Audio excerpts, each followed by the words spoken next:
Erev Tov, everyone. It is Tuesday night. It is 8 p.m. here on the east side of the United States, here in the diaspora, on the 24 days of the Omer, at least for a little while longer. This is the Maimon Beit Knesset, therefore it must be the Rabbis Discuss, and whatever we want to discuss, we will discuss. So let me bring in Rabbi Ancel. Erev Tov, everybody. You are on now. And welcome. Erev Tov. Nice to be here again, Tuesday evening. And we are going to have a nice discussion, I guess, continuing discussion about children. Education, huh? Education. Education, that's right. Okay, so we got Donald's in the room, and Marshall is in the room, and there's a few people watching in the background. So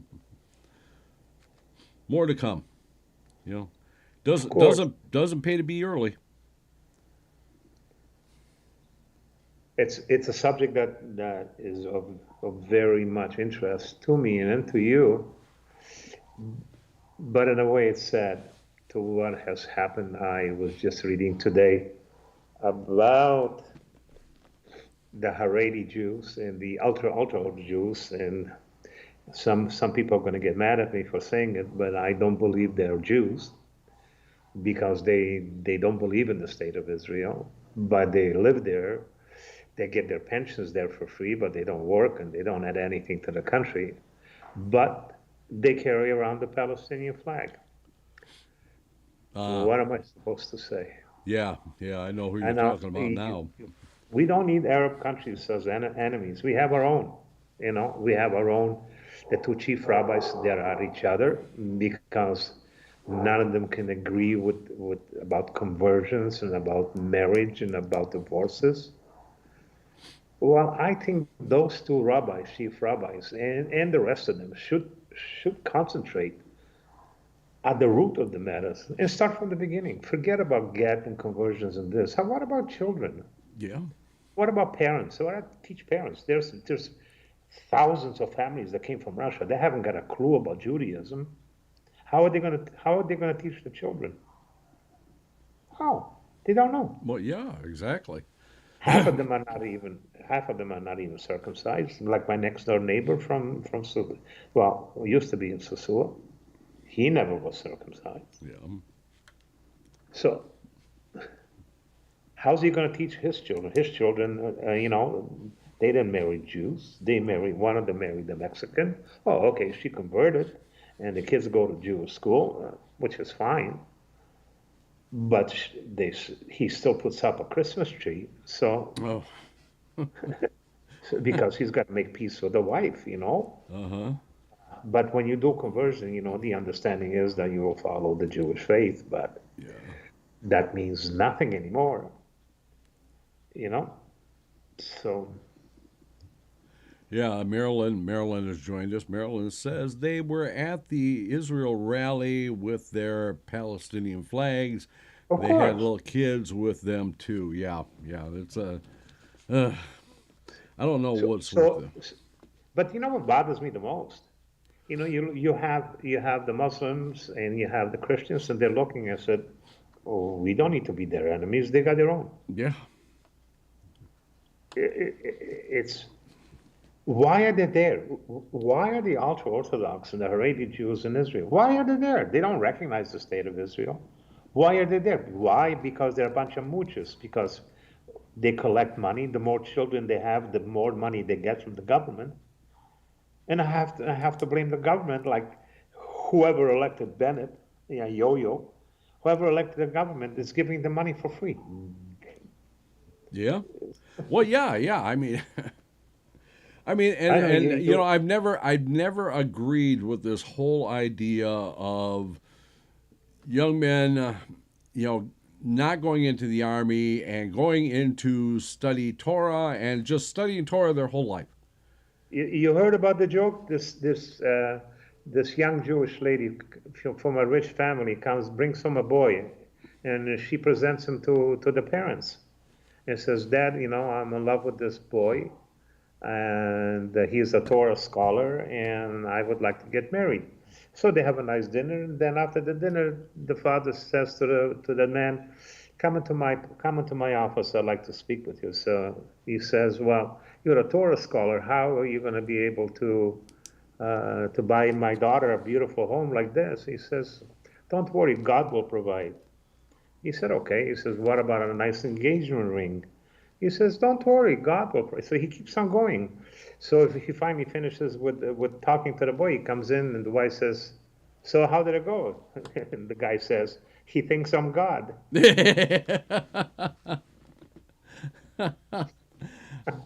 Yeah, I mean, I don't, I mean, even our great rabbis had a job. I mean, the Chofetz Chaim was a storekeeper. Yep. The Baal Shem Tov, he had a number of jobs. He was a wood burner. He was a lime digger, which are both very labor-intensive and dirty jobs. And then he was an innkeeper. And, I mean, it wasn't typical for a rabbi just to be a rabbi.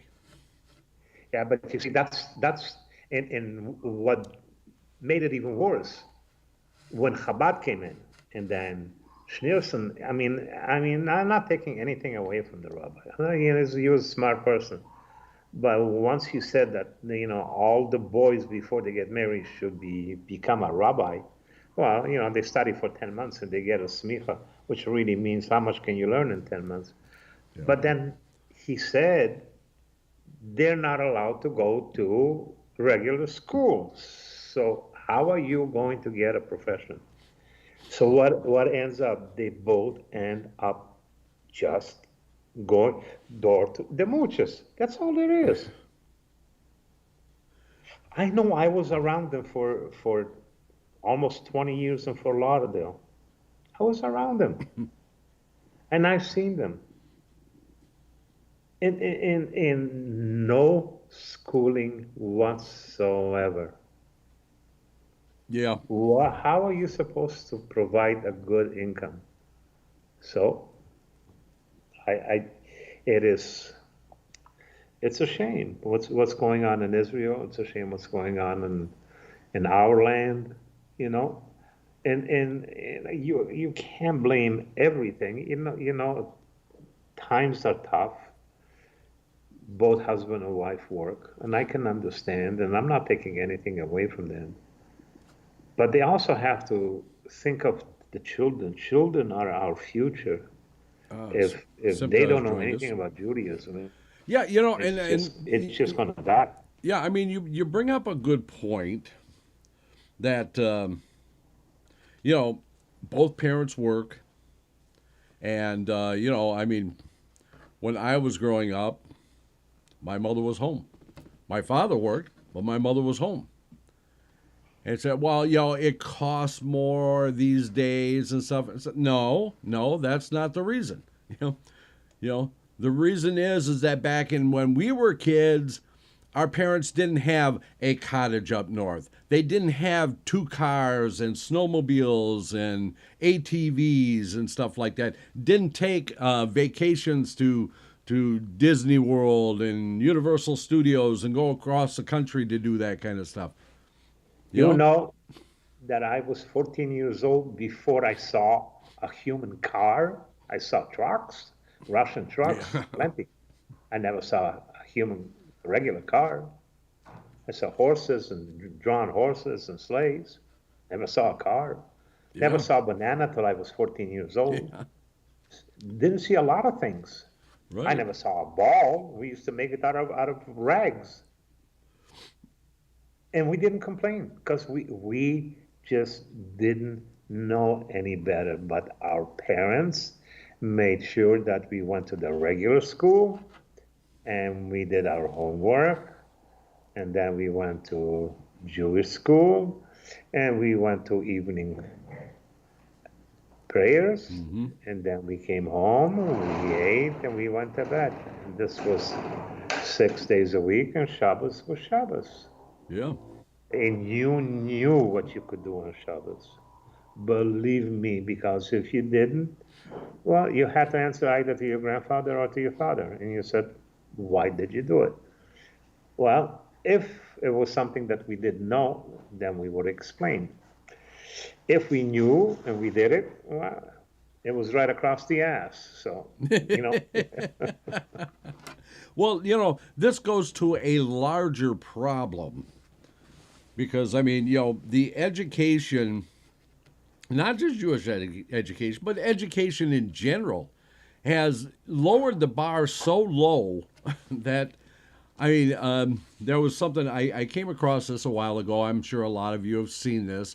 This is the eighth grade examination for Bullock County, which I think is Kentucky. Bullock County schools from 1912. Okay, so I'm going to just read you some of the questions that these eighth graders had to be able to answer. Okay, so the first part of it was spelling. They had to be able to spell exaggerate, incentive, conscious, pennyweight, chandelier. Let me just skip around here. Participate, bequeath, vinegar, monotony, antecedent, hideous, I don't know how to spell that. rhinoceros. Let's see what else they had here. Endeavor, associate, circulate, and eccentric. I mean, there's actually about 20 words on here that they had to actually spell. I just picked a few. Then we go on to a reading. They had a reading assignment that they had to do, and then they went into arithmetic. So here's some of the arithmetic questions they had to answer in 1912 to be able to go get out of eighth grade. Okay, so I'm just going to grab a few of them out of here. Write in words the following: 0.5764, 0.000003, 0.123416, and 653.0965 and 43.37. Okay, they had to write these all out in longhand. So they had to know tenths, hundreds, thousands, ten thousands, hundred thousands, and so on. Okay, a man bought a farm for $2,400. You know that was a long time ago. Okay, a man bought a farm for $2,400. He sold it for $2,700. What percent did he gain?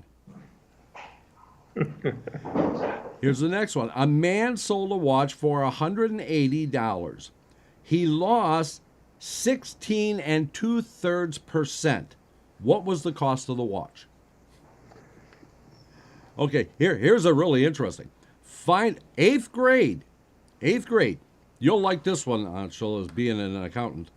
Find the amount of $50.30 for 3 years, 3 months, and 3 days at 8%. Now that's just arithmetic. Okay. Oh, here's a good one for arithmetic too. It's at $1.62.5 a cord. What will the cost be? What will the cost be of a pile of wood 24 feet long, 4 foot wide, and 6 feet 3 inches high? This is eighth grade. Okay, so I bet you most guys in grade 12 wouldn't be able to do it. oh yeah, I'm sure a lot of kids that graduated from or maybe even maybe in their first or second year of college couldn't answer them. Grammar. Okay, how many parts of speech are there, and define each. Adjectives have how many degrees of comparison? Compare good, wish, and beautiful. Okay, then they go into geography. Here's a good one. Through what waters would a vessel pass in going from England through the Suez Canal to Manila? Then they go into physiology. This is 8th grade, physiology. How does the liver compare in size with other glands in the human body? Where is it located, and what does it secrete? Compare arteries and veins as to function. Where is the blood carried to be purified? Okay, civil government, something that they don't even teach anymore these days. Define the following forms of government: democracy, limited monarchy, absolute monarchy, republic. Give examples of each. Here's name 5 county officers and the principal duties of each. Give the duties of the president. What is meant by veto power? I don't know if I could pass it. Yeah. Given the eligibility of president, vice president, or give the eligibility requirements for president, vice president, and governor of Kentucky. That's why I thought it was from Kentucky. Okay, so let's move on. History. Okay, so the last section here is history. There is let's see. There is 60 or 70 different sections, or 7 different sections, and about 10 questions in each one. Okay, who first discovered the following places? Florida, the Pacific Ocean, the Mississippi River, the St. Lawrence River. During what wars were the following battles fought? Brandywine, Great Meadows, Lundy's Lane, Antietam, Buena Vista. Describe the Battle of Quebec. Okay, so here, name, and the last one I'll read here. Name the last battle of the Civil War, the War of 1812, the French and Indian War, and the commanders in each battle. How an 8th grader could be able to do this? I don't know. 8th grade. This is back when states actually controlled the education. And this was, this is Kentucky. That this is what you had to know to be able to graduate from 8th grade and to be able to go on to high school. Yeah, can you imagine what it would take to get into college in those days?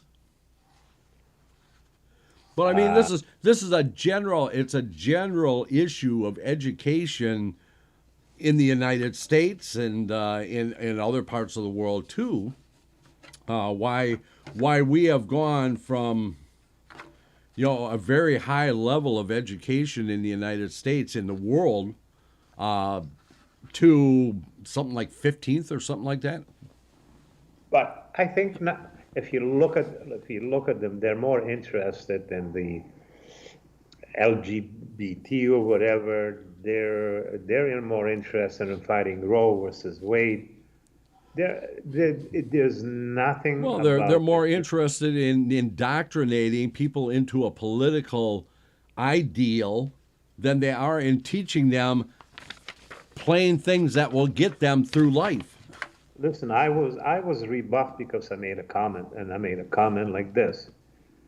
There are certain circumstances, even in Judaism, there are certain circumstances when an abortion is allowed. That's right. Which is fine with me. If it's consensual between 2 adults, then they decide to have an abortion, it's murder, and I don't care who hates me and who loves me. That's my opinion, and that's my right.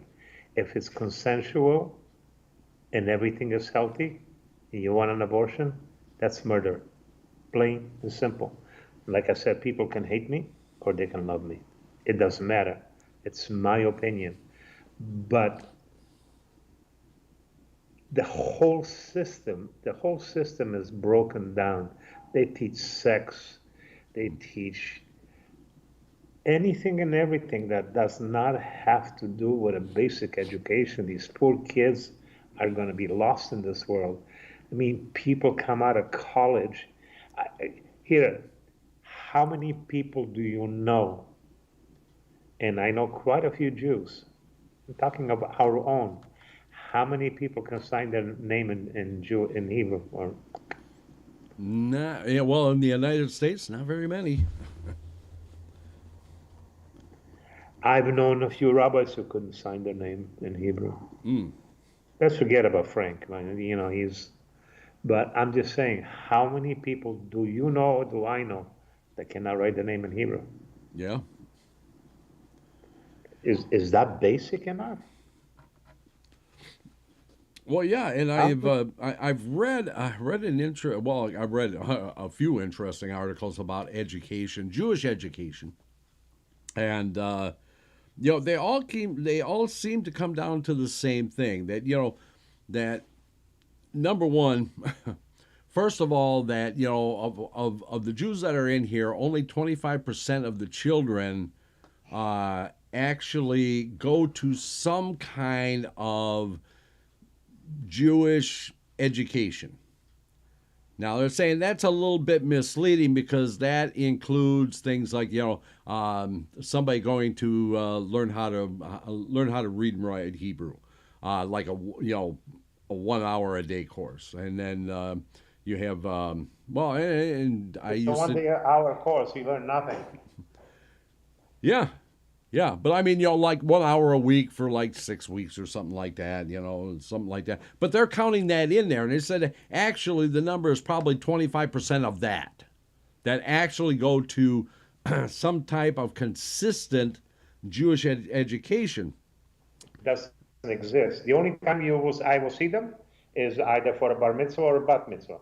That's a good point, because that's the point that they were making in the article. Several of these rabbis that were writing these articles were saying that mainly what they were that the Jewish education was concentrated on was simply getting the kid ready for bar mitzvah. Sure, because the rabbis make money.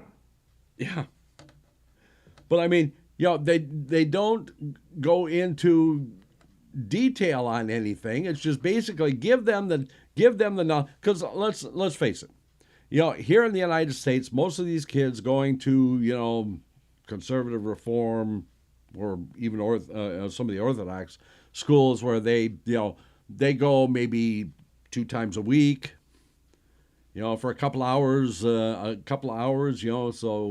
4 hours a week. I used to teach in that too. I know what it's like, and it's, again, you're not really giving them any real education. It's basically you're just rushing them through to get them through the bar mitzvah, and out the door they go. And most of them don't come back. If you ask them what does a bar mitzvah mean,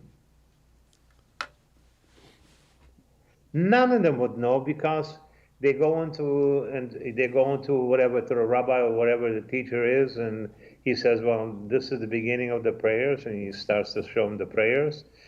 This is the section of the parsha. They don't even do the haftarah, because it's too long. Yeah. So they just read the portion of they read maftir, the last portion. It could be maybe 10 lines. And if you ask him what they mean, he would say, huh? And that's it. He's more interested to see his friends at the party. That's it. Okay, let's catch up with the chat room here. Let's see. We're going to have to go back here. Let's see. Let's see. Meryl said, it's just talking about those, that group. I can't remember what their name is. I don't pay that much attention to them. Donald says a lot has changed. Oregon doesn't SAT scores, no test to graduate. Yeah, that works out well. Let's see. Yeah. Marshall makes a good point. These kids were doing these math problems without any calculator. Without any calculator. Without a calculator, yeah. There were no calculators back in 1912.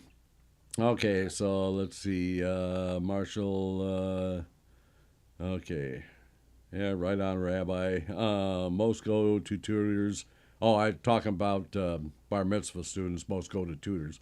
Um, Marilyn says, as a kid, the only time I heard Hebrew was on the high holidays. Montreal was very secular. So that catches us up with the chat room. But, Yeah. and I've looked at some of the curriculums of some of these schools, and I'm going, what benefit are the kids getting out of this?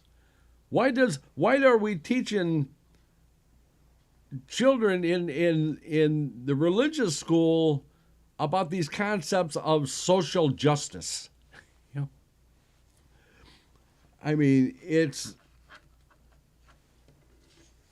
if we're not educating them to get them to bar mitzvah and out the door, then we're educating them to live in a politically correct world, and that is just wrong. Listen, I have done so many weddings, I would just hate to count them. I have yet to encounter a chosen to be able to say the prayer of putting on the talis. Always have to repeat it after me. I have not met one man under the chuppah that can say his vows in Hebrew. It's one-liner. It would take you 1 hour or 2 hours to learn.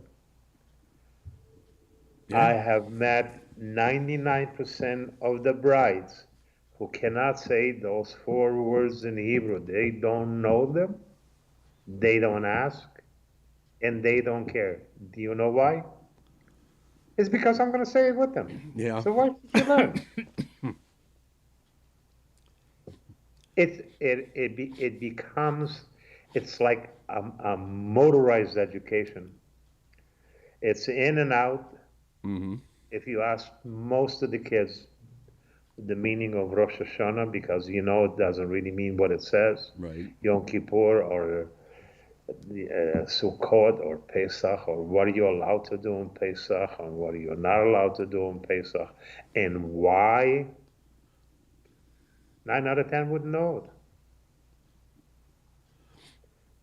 But they will sit at the Seder with their parents or sometimes with their grandparents.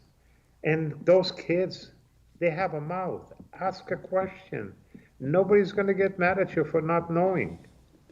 And the more you ask, the more you learn. And that's what gets so frustrating. If somebody calls me for a wedding, I said, listen, ask me a lot of questions, because the more you ask, the more I get to know you, the more I know and you know. Because if I just walk in the next day to do the wedding and I don't even know basically I know your names because I had to fill out the ketubah. Right. Yeah. It really means nothing. It's like cold. You don't meet the parents, you don't meet the siblings. That's why I say 2 days. I come the day before. I want to speak to the parents. I want to make sure that everything is straight, because I've done some weddings where the groom's parents sat at one table and the bride's parents sat at the other table and they never talked to each other. So, what kind of marriage is this? Well, it's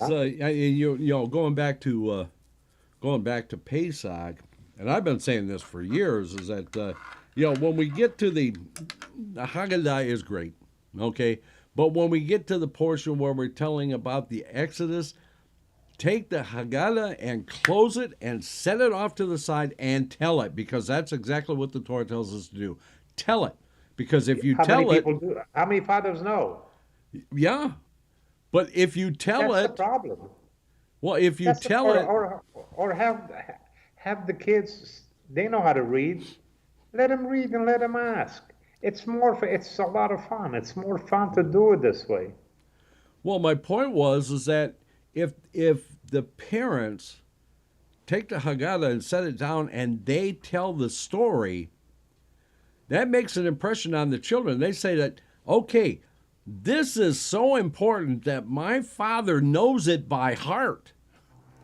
It must be important. and then they will in turn place importance upon it themselves because because it was demonstrated to them. It wasn't just told to them, it was demonstrated to them by their parents. Believe it or not, I was a young kid even before my bar mitzvah. I knew how to make the charoset and I knew how to make everything because my grandfather sat down with me and we did them together. And I asked him, how do we do it and why do we do it? And that stuck with me. Mm-hmm. Yeah. My father was working. My mother was working. My grandparents were at home, thank God. So he spent time with me. I used to say, Grandpa Shloimo, why? So he used to say, here, sit on my lap and let me explain to you. And he went on and gave examples. And this is what you can do it. This is how far you can do it. Because I always said, Jewish law can be bent. You can't break it, but you can bend it. There's a certain amount of allowance. But these children, I mean, it's so frustrating for me. I feel so bad that there's so much knowledge, and it's nice about the history of Judaism and what happened in Egypt and all this, and it's a nice story. And they can tell their own children, and then they can tell their grandchildren. It is, that's how you learn, by telling them a story, because stories stick with you, just like a joke. Yeah. Joke will stick with you. Well, you know, that's actually in one of the introductions to my book, New Hasidic Stories. It's in the beginning of there. It says in the beginning, it says, "Don't lecture me, don't preach at me, tell me a story." Exactly. And you can actually tell them the Torah in the story. From the beginning, Bereshit bara Elohim es hashamayim ve'et haaretz. And then you can say, son, do you understand what that means? And all of a sudden, it becomes a story. You know, when God created the earth, the sun and the moon and the water and the oceans, it becomes interesting for the children. Yeah. And if you just say, well, you know, God made the earth and that's it, that's it. It goes no further. There's no interest. So the kid knows that God created the earth and the world, and life goes on. But that's not enough. That's not enough for a kid to evolve his brain and his thought and his queries about life, because I'm looking at myself, 75 years old, and I'm just saying, where did the time fly by? But yeah. it has. Yeah. Well, I mean, But I can't think of a single subject that you couldn't teach in a Jewish school and actually hook it to Torah or Mishnah Even or Gemara. all the holidays, they have a story behind it. Mm-hmm.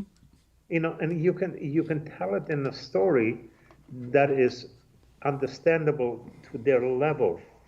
Right. And if you get to a point where they'll say, "Oh, Rabbi, but what did you mean by that?" Oh, that means that kid was listening to me. That's most important. Yeah. And Well, then, that's why we have the four sons in the Haggadah. Each one of them is at a different level, and it teaches us how to approach children at those different levels. yeah, even a bad person, you can bring him back. You know, you can talk to him and you can teach him. Some will, some won't. You know, it's the way it is. But everything, the whole Mishnah. Yeah, well, if you're gonna go to the Shulchan Aruch, okay, you can tell it into a story. But the Torah it's a whole story. It is the story of Judaism, of the Hebrews. The whole thing is a whole story. And you can make it in such a way where it becomes attractive to them to learn and to understand. And they will, because as soon as one says why, you got them hooked. Yeah. because he's interested. Well, that's why I love that book that I got that we do at the end of each of the parshas in our in-depth study of Torah. We always go into these books that I bought for my granddaughter called My Little Mishnah Says. And it goes into the parsha and it talks about the parsha and it has stories to go with it and it has questions in it. I love those books. I think they're fantastic and they're made for children that are younger, but they're actually learning Mishnah. The strange part about those books is you're 100% right, because that's right. You're talking about the mission before they realize it. They're learning Torah, Yeah. and I I don't know. Yeah. So I guess the question is okay, so I go online, and actually, Donald actually was telling me about this. He sent me an email talking about that he was part of a virtual yeshiva, but I think it was probably geared more towards adults.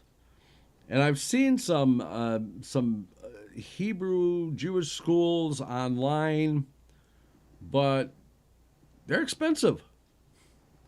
They're expensive, and I can understand paying a fair price, Well, okay. So let's go back to the days, even before you, in the old days, when you hired a mother maid to come in and teach your children, right? Yep. Who was that person that was coming in to teach your children? We've read stories about this for the last couple of years that these were the guys who could not make a living any other way. They failed at everything that they tried, so they became a teacher. Not my Melamed. Well, I was talking about before your day. Actually, before our days. I'm just slightly younger than you. My Melamed was a rabbi. My Melamed was a shoichet. My Melamed was, what do you call him? He did circumcisions, moil. Oh, moil. So he knew, and believe me, he made sure that you knew. Otherwise, he sent you home with a few signs on your back. Yeah. But it wasn't so bad. How do we get back to educating our children? Because there is. I have the perfect idea. Okay, let's hear it. I have the perfect idea. First of all, every synagogue should have a women's and a men's club. Yes. And Sundays or twice a week, the rabbi should meet with the men, and the rabbis should meet with the women. And speak to the men and ask them questions, what they know, because I bet you most of them have not a clue. They don't know anything. Like I said, and part of it is nowadays it is because everybody works. So how is he going to split his time? But it's important for a father to give his son something to go on. Because I look at some of these multi-millionaire football players, they can't even sign their name in English. Yeah. But they have a skill. Is that what education has become? Because, a football player or basketball player signing $100 million 10 years, these salaries have gone. First of all, playing sports, yeah, you should get paid. But playing sports should be for the love of the sport, not for the love of money, because once you start loving money, it becomes evil to you. Because once you see that money, the more you want, and then it becomes an evil. And Well, sports have become a big business. I mean, it they is. demand those high salaries because they know, what the income is for, a professional baseball, basketball, or football team. What they bring in a year.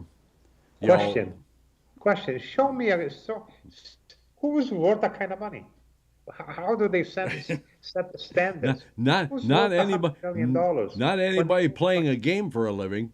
when you have a guy breaking his tuchus, making 20 or 30 or $40,000 a year with two or three children, this guy is sitting in a 30, 40,000 square foot home with everything in it, and he doesn't give a damn about anybody else, just himself.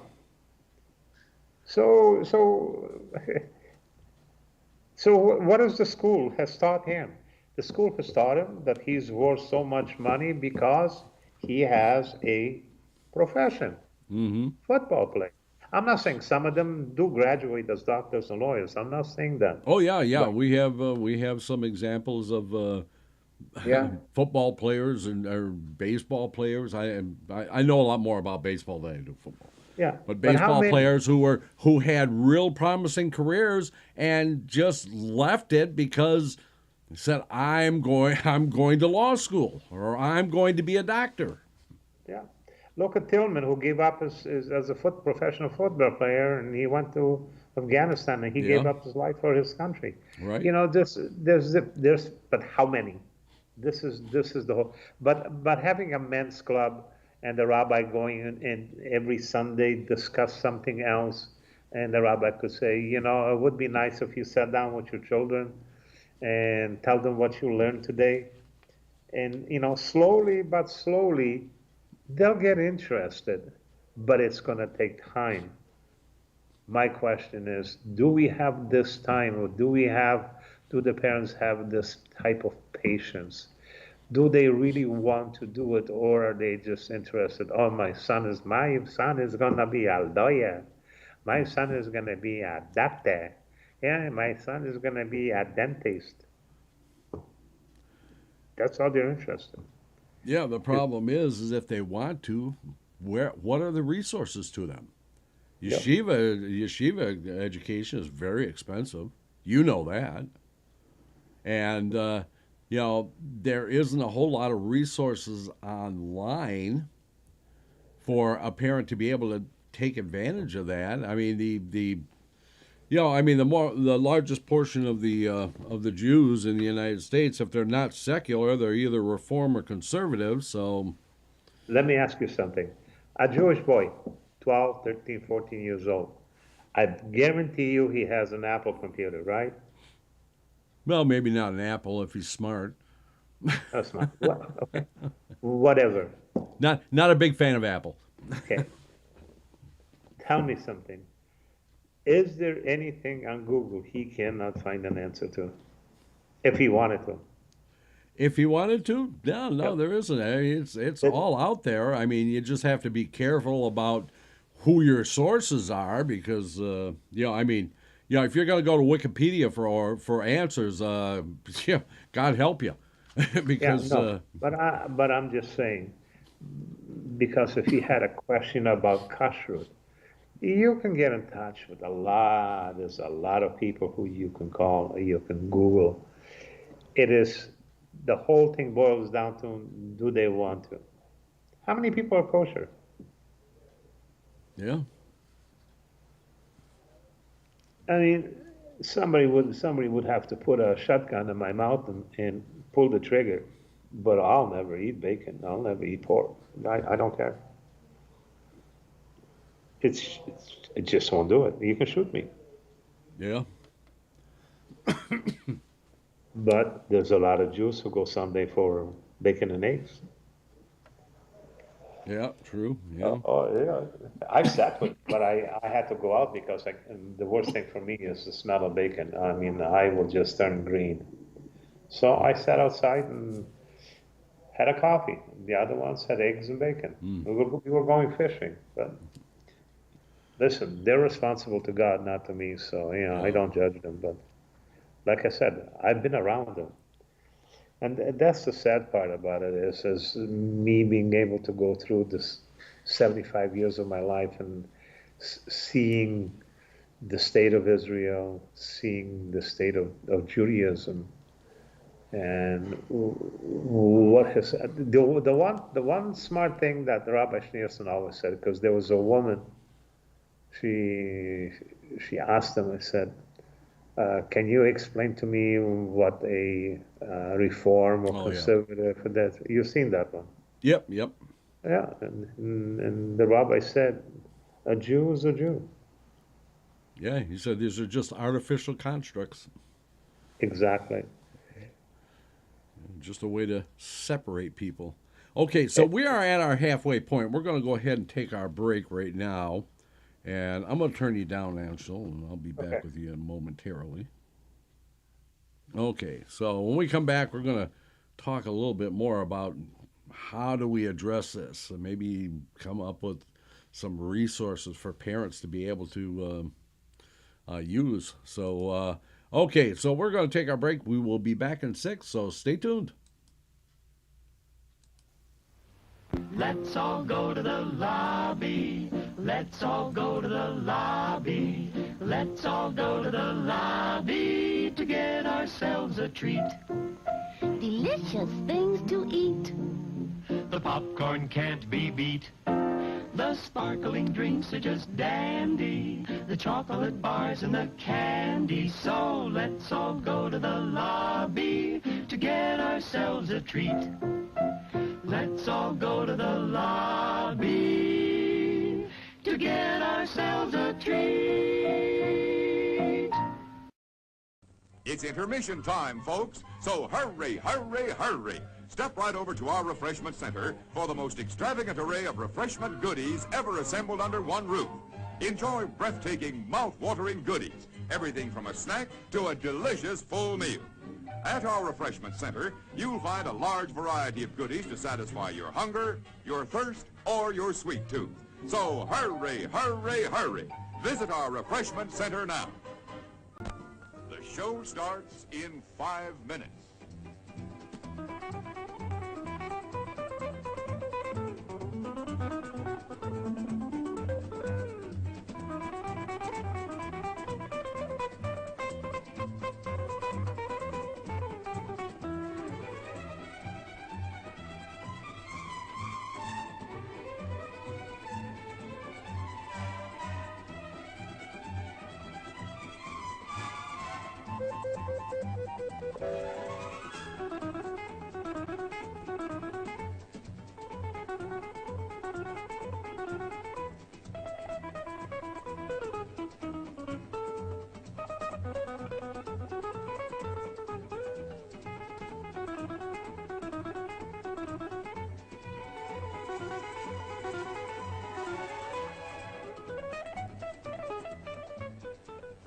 The show starts in 4 minutes.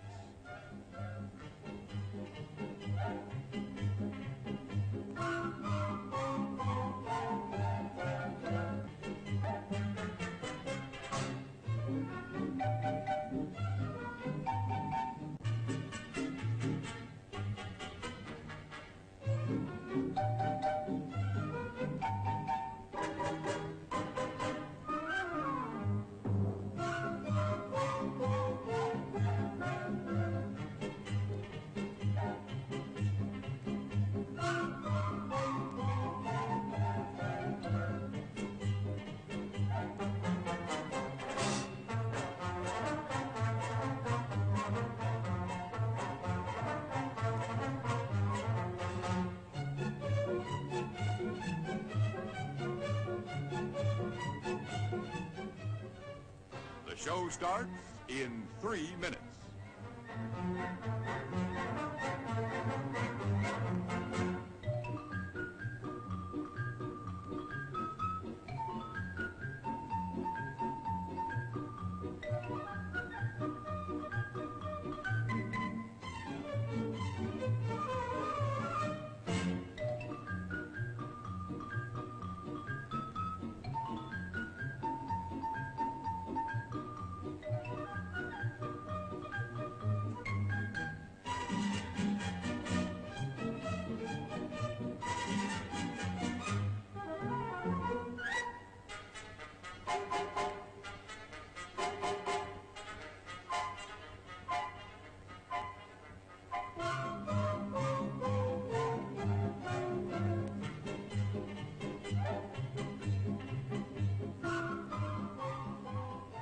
The show starts in 2 minutes.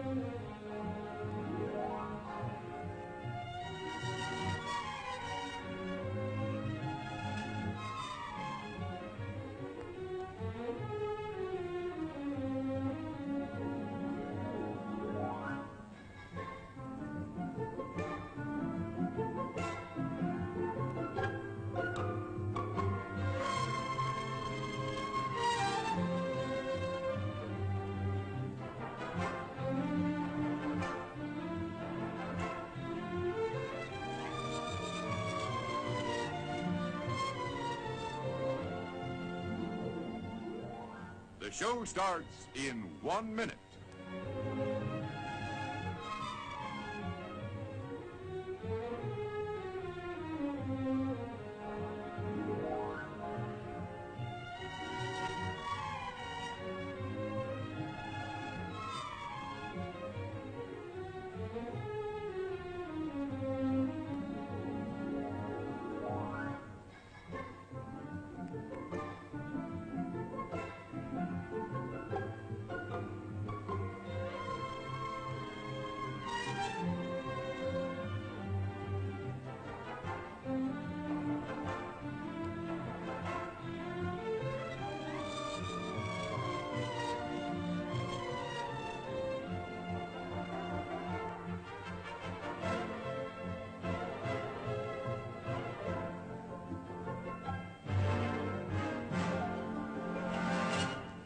And now, on with the show. There we go. We got sound again. And we are back. Okay, and we're going to continue our discussion about Jewish education here. Let's bring Rabbi Ancel back in. I am here. There you go. Okay. So we can hear As you I again.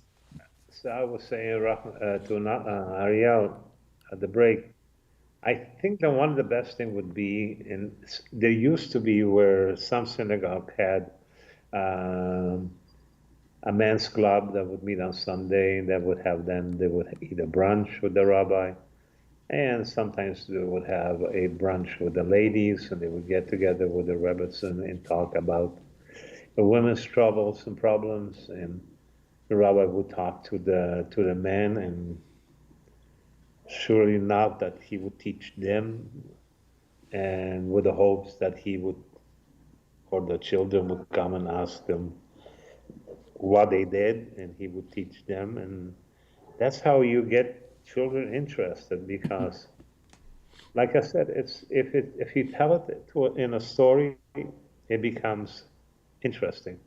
If you make it dry, it becomes uninteresting. Yeah. Yeah, I mean, there was a company back in the 80s called Video Arts. It was part owned by John Cleese. You know who John Cleese is, don't you? Yep. Monty Python, right? Well, he did all of these. They were management training films. But when you watch these management training films, it was like watching Monty Python. And his point is that if you make it funny, if you make it entertaining, it's a trigger for people's memories. Because they'll remember the concepts because they remember the slapstick. Mm-hmm. Yep. So, yeah, how do we get... yeah, I don't know yeah, I mean, it's... Yeah, because I look around, where I'm at and stuff like that, and, the synagogues are getting smaller. A lot of them don't have a rabbi, or they have a part-time rabbi, or they have a rabbi that just comes in just to specifically do the services on Friday and Saturday, and that's it. So how do we how do we get back? I guess. Well, I'm going to throw this challenge out to those people who are listening in the chat room and in the background, and those who are listening on the recording. That if you find good sources of information for parents and for kids to learn about these things, send me the links. And maybe we can put a website together that gives our resources for parents and children to be able to go and find reliable information. I have a better idea. Oh, okay. Let's hear your better idea. I have a good idea. You are going to, I don't know if this is out or if it's a secret, but I know you are going to retire soon. Yes. Well, retire from business, okay? Yeah, not from the rabbi stuff. No, I'm not. No. Yeah. No. From your business. Yeah. So you will have some time, and so do I. We could spend. I have the time. I can do it every night. I enjoy it. We could do it 2 or 3 nights a week, and have people write in subjects, questions, and we can go through them. And that's another way of learning. And they can take that knowledge and they can speak to the children. Guess what I learned tonight that I really didn't know? And I'm sure there's a lot of stuff that most men don't know, including you and me. We don't know everything. Yeah. We know where to find it, find the answer. But I don't mind doing 2 or 3 shows, 4 shows a week. I know people can write in, people can pick different subjects like the way we do. We can start with simple stuff. Shabbos. What is Shabbos about? Yeah. Why is Shabbos? And the prayers for Shabbos. And the women, what's important for women to do. And why do we have 3 meals? And and it just slowly, but it's not where it's a hard teaching. Well, it's an interesting idea because I get Marshall will know that. Marshall will remember this that when we started out doing what we do for Shabbat and stuff like that, everything was pretty much in English. Yep. Short services and stuff like that. And as we went over the years, started introducing more and more Hebrew in, and adding to the services and stuff. So now that we have pretty much a full Orthodox service, and people didn't even realize that they were getting there. Yeah, we can do one night, and people can bring their pencils and pens and pieces of paper, and we can start writing in Hebrew. Yeah. We can start. You write the word, and then your lesson is, and your responsibility is to translate that word. Because I've always said, if you can learn 5 words a week and their meaning, between 6 months to a year, you will speak Hebrew. I heard there was a Hebrew teaching course that the instructors actually said that basically there is about 180 words that they're so common they're used all the time. And if you learn those 180 words, you can pretty well hold a conversation anywhere. Yeah, I have lessons in Hebrew, and what I do is I give them, instead of 5 words, I give them 10 words, but they have to learn 5 words, but give me the explanation and know how to write them, and then they go to the next 5 words and the next 5 words. Once they've reached 20 words, I ask them to put a sentence together. Yeah. Or I say, do 2 sentences together. So now then they learn how to put 2 sentences or 3 sentences together. How about you write me a tiny paragraph? And from the paragraph evolves stories. And then you build it, and you build it, and you build it. And before you know it, people don't realize that, oh my God, I'm actually writing a small story in Hebrew. Mm-hmm. This is how you learn. The whole thing is the big word. Do you want to? Yeah. Like I said, anybody who wants to learn Hebrew, just email me. I'll give you some lessons. I'll spend my time. I have the time. I'd rather do that. I'm sitting at home bored. I would do it. Anybody has any questions? You got my email? Ask. The more you ask, the more you'll get emails, and you will get answers. And you will get answers. And the more you ask, the more you learn. Yeah. But So we are. I believe that's how it should be done. Can we get enough people? I can do one-on-one, and I can do with 10.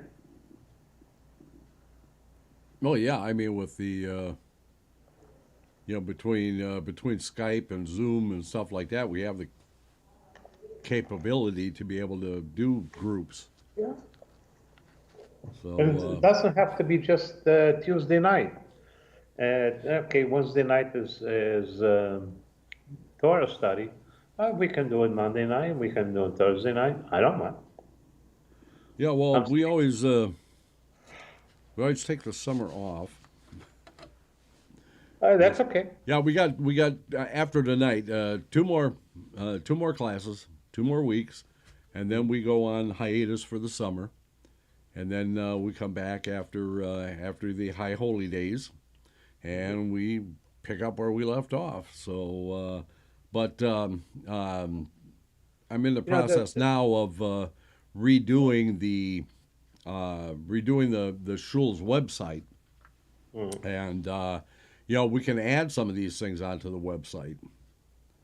Yeah, listen, like I said, if the people are interested, we can do a couple of nights or 3 nights, whatever they wish, and they can ask any question, and I don't care what question. Mm-hmm. Okay, just don't ask me to prove that there is a God. I know there is a God. No, but it would be nice because there's a lot of things that people don't know. There's a lot of traditions that people don't know. Well, there's a lot of traditions people think are actually laws. Now, why does the bride walk around the groom 7 times? Can somebody tell me? We'll see if anybody in the chat room's got that.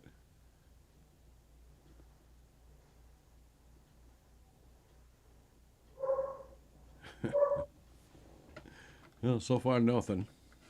Yeah, you understand why the Sheva Berachot? Why the 7 blessings? It's always 7, 7, 7. Because most people don't realize that number 7 and number 13 are the 2 most important numbers in Judaism. Yeah, 7 is the number of completion.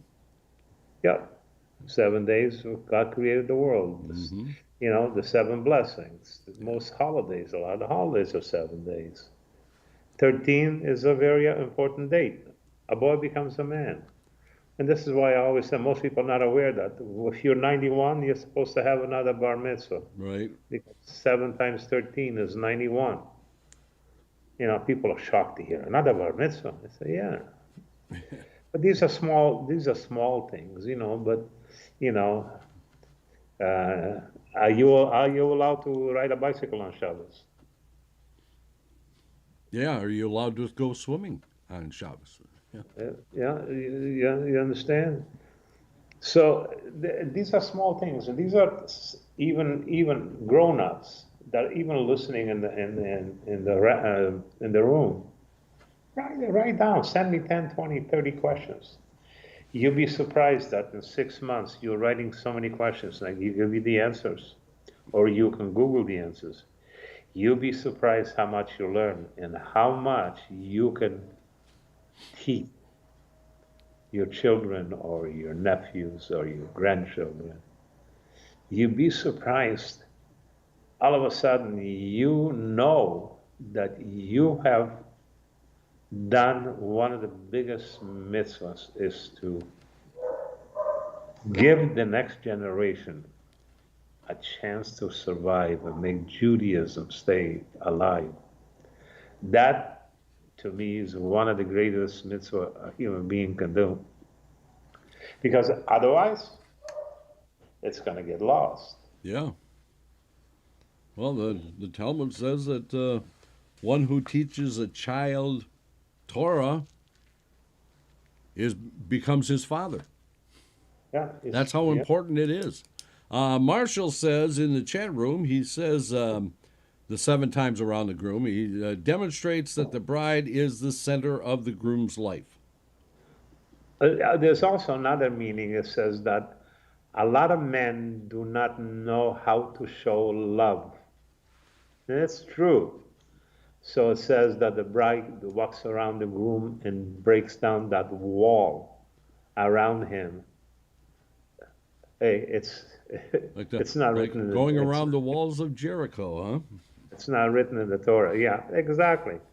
So anything that happens traditionally, it's tied into the history of Judaism or Israel. So, but that's why it makes it interesting, because there is an answer. But you must, if you don't know what you ask. But I don't know if people are interested in the room to have a special day for Hebrew, just even writing or words to speaking words or conversational Hebrew. I'm all for it. Yeah, well, we got the whole summer to find out. Yeah, and like I said, Aryel and I were not looking for money. We are looking to revive Judaism. My reward and Aryel's reward, we already know where it's going to come from, so I'm not worried about it. Yeah. So if anybody's interested, just say so, because like I said, if one is interested, I will teach one, and I will teach him as much as he wants. If he wants 6 days a week, he'll get 6 days a week. Well, let's open it up even further. If they're interested in teaching something, Yeah. let us know, and we'll make sure that it gets on the schedule. Do not be afraid. You will not be refused.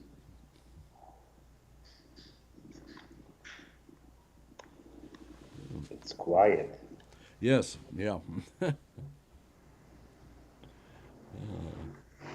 it. I believe they're thinking about it. Excuse me. Yeah, Donald says he's interested.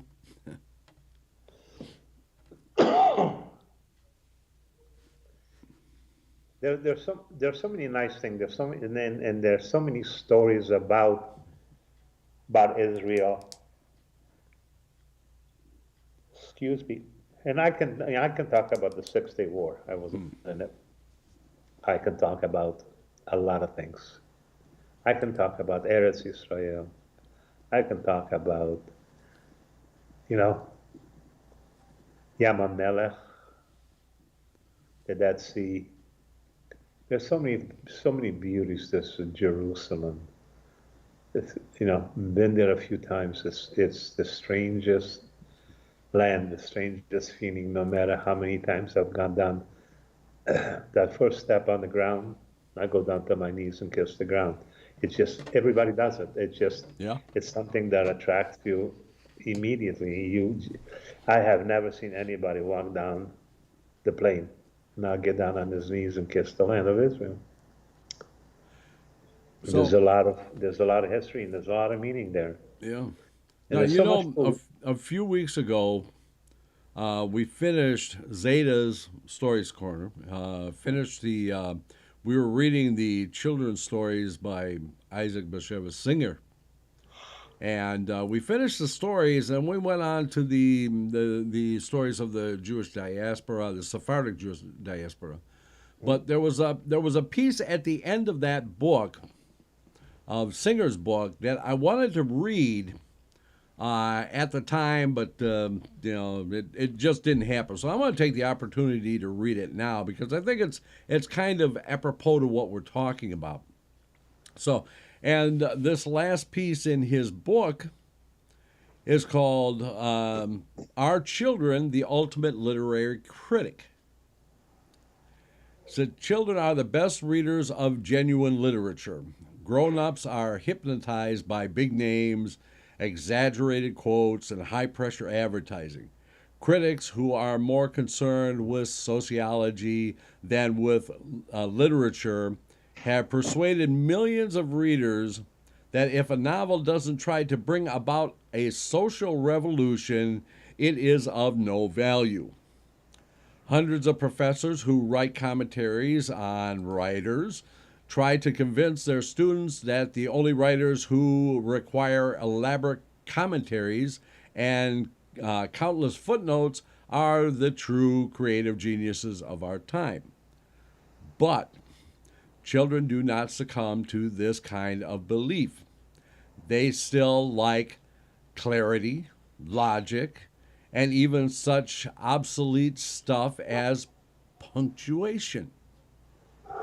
Even more, the young reader demands a real story with a beginning, a middle, and an end, the way stories have been told for thousands of years. Yep. In our epoch, when storytelling has become a forgotten art and has been replaced by amateurish sociology and hackneyed psychology, the child is still an independent reader who realizes that who relishes on nothing but his own taste. Names and authorities mean nothing to him. Long after literature for adults has gone to pieces, books for children will constitute the last vestige of storytelling, logic, faith in family, in God, and in real humanism. When I sit down to write a story, I must first have a real topic or theme. One cannot write for children what some critics call a slice of life. The truth is that the so-called slices of life are a bore, even for adults. I must also have a real desire or a passion to write the story. Sometimes I have a topic, but somehow no compulsion to deal with it. I've written down hundreds of topics which I will never use because they don't really interest me. I can identify with that. I've got like 6 books that I started and they just sit there. Finally, I must have the conviction, or at least the illusion, that I am the only one who can write this particular story. It has to be my story. It has to express my individuality, my character, my way of looking at the world. If these 3 conditions are present, I will write the story. This holds true when I write for children or for adults. Some bad books lack these 3 conditions. They have no story to tell, there's no passion in them, and they have no real connection with the writer. Therefore, there's no interest. Yeah. Because children like clarity and logic, you may wonder how I can write about the supernatural, which by its very definition is not clear and not logical. Logic and realism as a literary method are 2 different things. Yeah. One can be very illogical, realistic, and highly logical mystic. Yep. Children are by nature inclined to mysticism. They believe in God, in the devil, in good spirits and bad spirits, and all kinds of magic. Yet, Here's another good subject that we can discuss. Why did God create the devil? yeah, that could be a long discussion. But to continue on, yet they require true consistency in these stories. There is also often there is often great logic in religion, and there is a little logic in materialism. Those who maintain that the world created itself are often people without any respect for reason. It is tragic that many writers who look down on stories of the supernatural are writing things for children which are nothing but sheer chaos. There are books for children where one sentence has nothing to do with another. Things happen arbitrarily and haphazardly without connection with the child's experience or its ideals. I believe in UFOs. Not only does such writing not amuse a child, but it damages his way of thinking. Yep. Sometimes I have the feeling that the so-called avant-garde writers for children are trying to prepare the children for James Joyce Finnegan's Wake or other such puzzles which some of the professors love so much to explain. Instead of helping them think, such story cripples the child's mind. Put it this way: the supernatural, yes. Nonsense, no. Folklore plays an important role in children's literature. The tragedy of modern adult literature is that it has completely divorced itself from folklore. Many modern writers have lost their roots. They don't belong, and they don't want to belong to any special group. They are afraid of being called clannish, nationalistic, or chauvinistic. Actually, there is no literature without roots. One cannot write good fiction just about a man generally. In literature, as in life, everything is specific. Every man has his actual and spiritual address. It is true that in certain fables and addresses, the address is not necessarily or even superfluous, but all literature is not fables. Right. The more a writer is rooted in his environment, the more he is understood by all people. The more national he is, the more international he becomes. Talking about Shalom Aleichem. Yeah. When I began to write the stories of my collection, Zlata the Goat, which is the book that we were reading, I knew that these stories would be read only by Jewish children, not only by Jewish children, but by Gentile ones as well. I describe Jewish children, Jewish sages, Jewish fools, Jewish bridegrooms, Jewish brides.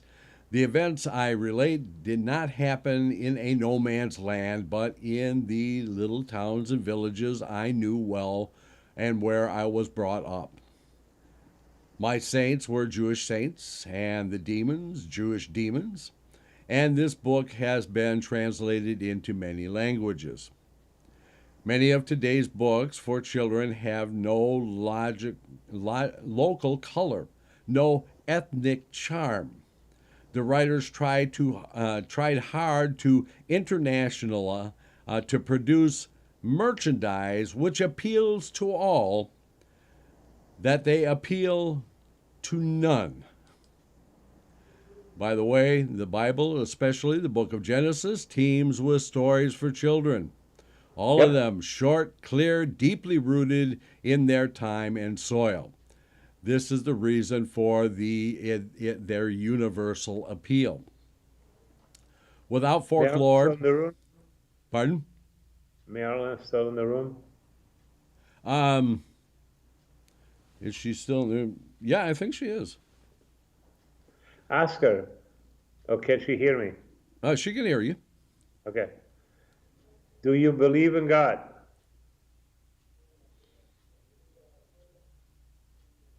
Okay, we'll wait for the answer. Okay.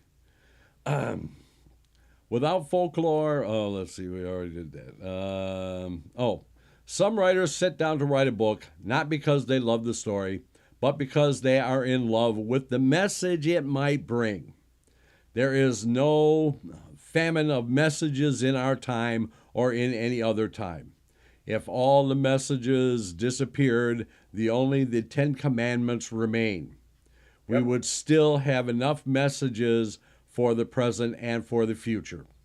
Correct. Our trouble is not that we don't have enough messages, but that we refuse to fulfill them and practice them. Did Marilyn answer? Not yet. The writer who writes a bad novel and whose message is peace and equality and other such virtues does us no great favor. We've heard all this before and will continue That's to hear true. about it in newspapers, editorials, in sermons, even from diplomats of the most aggressive nations. There are multitudes of writers whose only claim to literature is that they are on the right side and that their message is righteous. Literature needs well-constructed and inventive stories, not stale messages. For every good story has a message that, even if it is not obvious, will be discovered by readers or critics sooner or later. I do not yet know the message of Tolstoy's War and Peace, but it was a great book just the same. A genuine story can have many interpretations, scores of messages, mountains of commentaries. Events never get stale. Commentaries often are stale from the very beginning. As a child, I was glad that I was told the same stories my father and grandfathers heard. The children of my time didn't read stories about little ducklings that fell into kettles of soup and emerged as clay frogs. We preferred the stories of Adam and Eve, the flood, and the people who built the Tower of Babel. The divine adventures of Abraham, Isaac, Jacob, Joseph. We were taught never to rely completely on any authority. We tried to find motivation and consistency in God's laws and His commandments. A lot of the evil taking place today, I often feel, is the result of the rotten stuff this modern generation read in its school days. Since I began to write for children, I have spoken to many children, read stories to them, even though my accent is far from perfect, and answered hundreds of their questions. I am always amazed to see that when it comes to asking questions, children possess the same curiosity as adults. How do you get the idea for your book? Is it invented or taken from life? How long does it take you to write a book? Do you use stories that your mother and father told you? No matter how young they are, children are deeply concerned with so-called essential questions. Who created the world? Who made the earth, the sky, people, animals? Children cannot imagine the beginning or the end of time and space. As a child, I asked all the questions I later found discussed in the works of Plato, Aristotle, Spinoza, Leibniz, Hume, Kant, and Schopenhauer. Children think about and ponder such matters as justice, the purpose of life, and the why of suffering. They often find it difficult to make peace with the idea that animals are slaughtered so that man can eat them. They are bewildered and frightened by death. They cannot accept the fact that the strong should rule the weak. Many grown-ups have made up their minds that there is no purpose in asking questions and that one should accept the facts as they are. But the children is often a philosopher and a seeker of God. This is one reason I always suggest that they read the Bible. It does not answer all the questions, but it does deal with those questions. It tells us that there is a God who created heaven and earth. It condemns Cain's murder of Abel. It tells us that the wicked are punished and that the just, though they may suffer a lot, are rewarded and loved by the Almighty. If I had my way, I would publish a history of philosophy for children where I would convey the basic ideas of all philosophers in simple language. Children who are highly serious people would read this book with great interest. In our time, when the literature for adults is deteriorating, good books for children are the only hope, the only refuge. You know what? It could end up that the children will go teach their parents. Exactly. Many adults read and enjoy children's books. We write not only for children, but also for their parents. They too are serious children. And we can attest to that because who is the majority of our audience on Zeta's Story Corner and has been the major portion of the audience for Zeta's Story Corner for what, 10 years? Mainly adults. Donald is around. Oh, Donald's is always here. Okay. If he's not, we get worried. We start sending people to go look for him. Do you believe in God? Answer. Yeah, we'll see. Remember, we got a 12-second delay. It's going to take him a few seconds to type in an answer.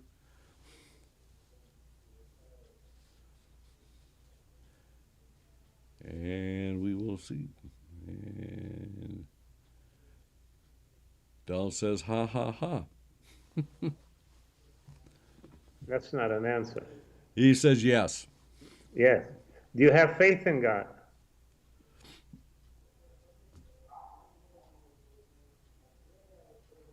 Man, you don't realize how long 12 seconds is until you start counting it off. Mm-hmm.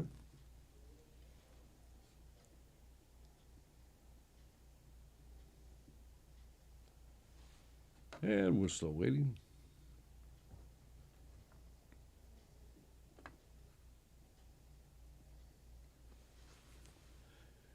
And he says yes. Is there a difference? Excuse me. Is there a difference between believing in God and having faith in God?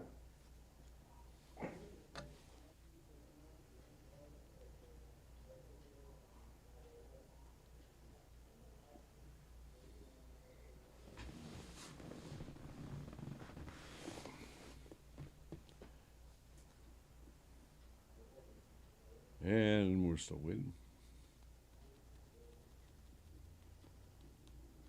And he says yes. There is. Okay, for next time, write me a paragraph and tell me why. Ooh. See, now you're getting homework. I was also going to give it to Marilyn. Yeah. Maybe she's listening. She just doesn't want to answer because she doesn't want to get a homework assignment.